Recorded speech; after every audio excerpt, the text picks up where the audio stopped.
I believe in healthcare, but I don't believe in allopathy, naturopathy, homeopathy. So spirituality is like healthcare. जो लोग कहते हैं कि I'm a spiritual person but not a religious person, तो अब उनको इसका मतलब भी समझ आ जाएगा। हम सब अलग अलग भटक गए हैं, बस धर्मों के पीछे लड़ाई हो रही है। अपमान और मतभेद और आक्रमण वगैरह उन लोगों के बीच होता है जो वास्तविक लक्ष्य को ही नहीं समझते। एक डिबेट है जो बहुत ज़्यादा चलती है कि I am not a religious person but I am a spiritual person.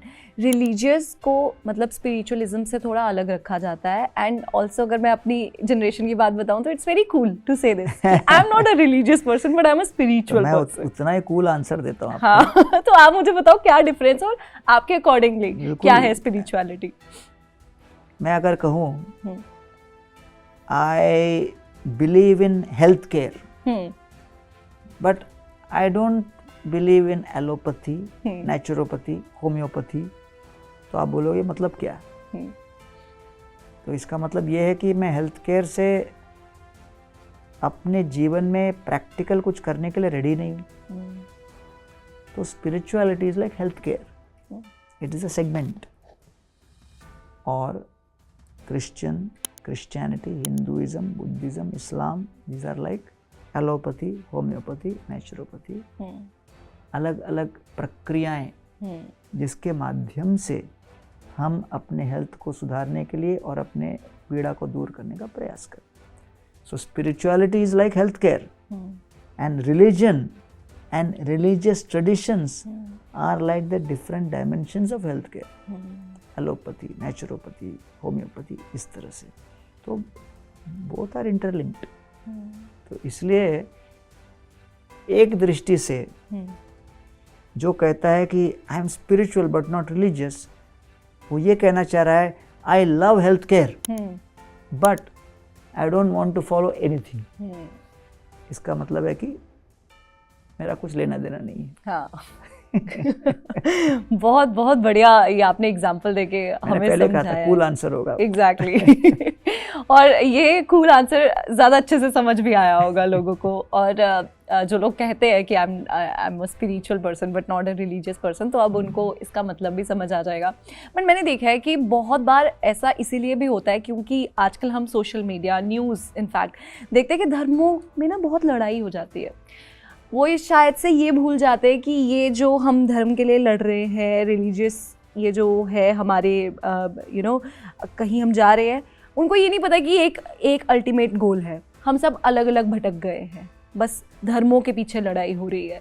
तो ये जो स्टेटमेंट है ये कभी कभार उस चीज़ से थक हार के भी आती है कि नहीं, मुझे रिलीजियस फॉलो करना है, रिलीजन फॉलो करना ही नहीं है।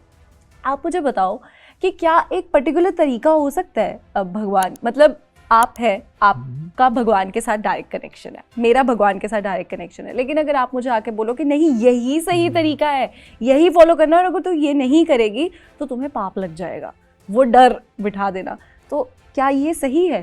देखिए, अगर कोई एलोपैथिक प्रैक्टिशनर जो अपने एलोपैथी प्रैक्टिस में बहुत एक्सपर्ट है, एक्सपीरियंस्ड है और सक्सेसफुल भी है, उसको अपने हेल्थ केयर सिस्टम में काफ़ी विश्वास है और रिजल्ट्स भी उन्होंने देख लिया है, तो वो जितने लोग इंटरेस्टेड हैं एलोपैथी में उनको उपचार दे और उनको स्वस्थ बनाए।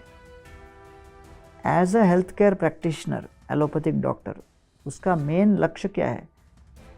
लोगों को स्वस्थ बनाना, लोगों की शारीरिक पीड़ा को दूर करना, वो लक्ष्य मेन है। अब उसमें अगर कुछ मार्केट सेगमेंट ऐसा है इनको लगता है ये एलोपैथी दवाइयाँ बहुत ही साइड इफ़ेक्ट्स भी देती हैं, ये भी है, वो भी है, महंगी भी हैं, बहुत डर लगता है हमको ये सब, हमको तो बिल्कुल नेचुरोपैथी करना है, तो हम तो केवल जड़ी बूटी खाएंगे, ये करेंगे, वो करेंगे, तो उनकी श्रद्धा के अनुसार वो नेचुरोपैथी को अपनाएं। लेकिन वो नेचुरोपैथी का लक्ष्य क्या है? शरीर की पीड़ा दूर करना, शरीर को स्वस्थ बनाना।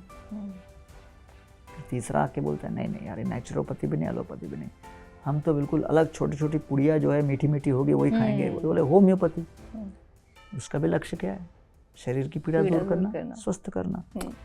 तो अगर एक एलोपैथिक डॉक्टर, होम्योपैथिक डॉक्टर और नेचुरोपैथिक डॉक्टर तीनों को बिठा दे और तीनों आपस में भिड़ जाएं और बात करने लगे और झगड़ा करने लगे, तो नेचुरली उस झगड़े को देखकर जो व्यक्ति है वो सोचेगा भाई बिना ये दवाइयों के जो मेरी शारीरिक पीड़ा है वो शायद कम है, न कि इनके झगड़े के बीच में फंस कर। एग्जैक्टली। तो इस प्रकार की मनोवृत्ति लोगों के मन में आ सकती है। लेकिन हमको समझना चाहिए कि ये मिसअंडरस्टैंडिंग क्यों हो रहा है, क्योंकि धर्म को जिस मैच्योरिटी और परिपक्वता के साथ सही समय पर, सही उम्र में, सही परिप्रेक्ष्य में सिखाया जाना चाहिए वो नहीं सिखाया जा रहा है। आपको 1 2 3 4 तो किंडरगार्टन से सिखा रहे हैं, है ना, बाकी लैंग्वेजेस भी किंडरगार्टन से सिखा रहे हैं, फिजिक्स केमिस्ट्री वगैरह 4वीं 5वीं से सिखाना शुरू कर देते हैं। तो ये सब जो विषय हैं उनको कम उम्र में एक्सपोजर दिया जा रहा है सिस्टमैटिकली। लेकिन धर्म के विषय जो इतने जटिल हैं, जितने सूक्ष्म हैं और इतने प्राचीन हैं, उनको न सिखाने का न सीखने का कोई औपचारिक माध्यम नहीं है। तो इसके अभाव में लोग क्या करेंगे बेचारे? भूख तो है अंदर समझने की, तो कभी यहाँ से लिया कभी वहाँ से लिया। तो न सिखाने वालों का कोई स्टैंडर्डाइजेशन है, न सीखने वालों के लिए कोई फॉर्मलाइजेशन है। तो न स्टैंडर्डाइजेशन और फॉर्मलाइजेशन जब नहीं होगा तो फिर क्या होगा? फिर वहाँ पर केवल कन्फ्यूजन ही होगा। बिल्कुल।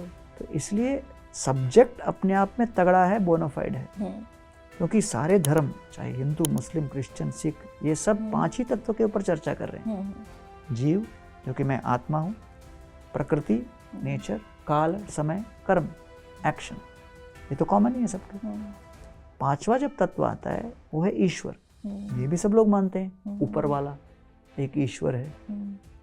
4.5 टॉपिक्स में एग्रीमेंट है।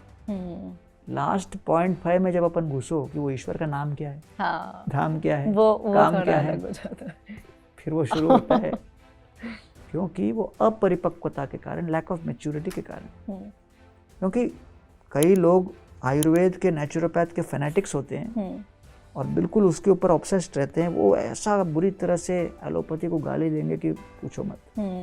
वैसे ही होम्योपैथी वाला हो सकता है। तो किसी भी क्षेत्र में जो बहुत ही एक्सट्रीम थिंकिंग वाले लोग हैं वो हमेशा लोगों को कंफ्यूज कर देंगे।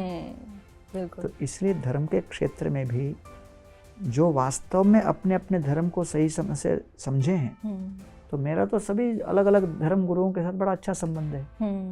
तो मेरे तो कई इस्लाम के जो मौलवी हैं, सिख गुरुद्वारा में जो ग्रंथी हैं और रागी हैं, क्रिश्चियन प्रीस्ट्स हैं, सिनागॉग्स जो चला रहे हैं वहाँ पर जो प्रीस्ट्स हैं, रैबाई हैं, उन सब के साथ अच्छे संबंध हैं। क्यों? क्योंकि हम सब अपने अपने विषय को अच्छी तरह जानते हैं कि हमारा लक्ष्य क्या है। एग्जैक्टली। आवर लक्ष्य is, our goal is wellness, to remove the overall emotional, mental, spiritual pain of the people. तो इसलिए कोई भी वेलनेस सेक्टर में होगा डॉक्टर, वो हमेशा दूसरे डॉक्टरों को सम्मान करेगा। तो इसलिए वो अपमान और मतभेद और आक्रमण वगैरह उन लोगों के बीच होता है जो वास्तविक लक्ष्य को ही नहीं समझ रहे।